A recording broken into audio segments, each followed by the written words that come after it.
Hi hello welcome back to yet another video. So ഞങ്ങൾ Halong ബേയുടെ ക്രൂസിൽ പോയപ്പം അന്നത്തെ ഈവനിങ്ങിൻ്റെ ഒരു എന്താ പറയുക, ഒരു ഇമ്പോർട്ടൻ്റ് ആയിട്ടുള്ളൊരു ഭാഗം എന്ന് പറയുന്നത് സ്പ്രിംഗ് റോൾ മേക്കിംഗ് ആയിരുന്നു. ഓക്കെ, അപ്പോൾ അവിടുത്തെ ഷെഫെല്ലാം നമ്മളെ ആദ്യം ഒരു മോഡൽ കാണിച്ചു തന്നു. അവർ ഓൾറെഡി പ്രിപ്പയർ ചെയ്ത് വെച്ചിട്ടുണ്ടായിരുന്നു അതിൻ്റെ ഉള്ളിലുള്ള ഫീലിങ്സ്. എന്നിട്ട് നമുക്ക് എല്ലാവർക്കും അതിനുള്ളൊരു ഓപ്പർച്യൂണിറ്റി തന്നു. പിന്നെ കുക്കിംഗ് എന്ന് പറയുന്ന കാര്യം എനിക്ക് പണ്ടോട്ടേ ഇഷ്ടമല്ല. എന്നാലും ഇനിയിപ്പോൾ വിയറ്റ്നാം വരെ പോയതല്ലേ, പഠിക്കാതെ വരരുതല്ലോ എന്ന് പറഞ്ഞ് എൻ്റെ ഭർത്താവിൻ്റെ മോട്ടിവേഷൻ കാരണം ഞാനും സ്റ്റാർട്ട് ചെയ്തു. ആദ്യം എന്നെ മോട്ടിവേറ്റ് ചെയ്യാൻ ശ്രമിച്ചപ്പോൾ ഞാൻ കുറച്ച് ഓവറാക്കിയെങ്കിലും പിന്നെ എനിക്ക് മനസ്സിലായത് അത് വളരെ തിന്നായിട്ടുള്ളൊരു ഷീറ്റാണ്. അത് പ്രോപ്പറായിട്ട്, അത് റൈസ് വെച്ചുണ്ടാക്കിയിട്ടുള്ളൊരു ഷീറ്റാണ്. അത് പ്രോപ്പറായിട്ട് മടക്കിയില്ല എന്നുണ്ടെങ്കിൽ സ്പ്രിംഗ് റോളിൻ്റെ ആ ഭാഗം കീറിപ്പോവും.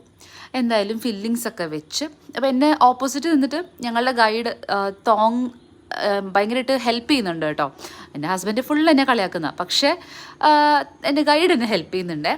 എങ്ങനെ റോൾ ചെയ്യണം, ആദ്യം 2 പ്രാവശ്യം റോൾ ചെയ്യണം, പിന്നെ അത് ടൈറ്റ് ചെയ്യണം, സൈഡിൽ ഫോൾഡ് ചെയ്യണം, പിന്നെ 2 പ്രാവശ്യം ഒന്നും കൂടെ റോൾ ചെയ്ത് ലാസ്റ്റത്തെ എഗ് വൈറ്റിൽ ടച്ച് ചെയ്തിട്ട് ആ സ്പ്രിംഗ് റോള് സീൽ ചെയ്യണം. അപ്പോൾ ഇതെല്ലാം ചെയ്ത് കഴിഞ്ഞിട്ട് നമ്മൾ ഉണ്ടാക്കുന്ന ഇതേ സാധനം അവർ ഫ്രൈ ചെയ്ത് നമുക്ക് തന്നെ തരും, നമ്മൾക്കത് കഴിക്കാം. അതായിരുന്നു അന്നത്തെ ഒരു ഒരു കൾണറി എക്സ്പെരിമെൻ്റ് എന്ന് പറയുന്നത്. ശരിക്കും അവർക്കൊരു എക്സ്പെരിമെൻ്റ് ആയിരുന്നു ഞങ്ങളെ വെച്ചിട്ട്. എന്തായാലും ഞാനും എൻ്റെ ഹസ്ബൻഡും 2 പേരും സക്സസ്ഫുള്ളായിട്ട് കംപ്ലീറ്റ് ചെയ്തു. എന്നിട്ട് ഞങ്ങൾ തന്നെ അത് കഴിച്ചു. കുക്കിംഗ് ഇവിടെ ഒന്നും പഠിക്കാൻ സ്ഥലമില്ലാത്ത പോലെ വിയറ്റ്നാമിൽ പോയി ഞങ്ങൾ സ്പ്രിംഗ് റോൾ ഉണ്ടാക്കാൻ പഠിച്ച് തിരിച്ചു വന്നു.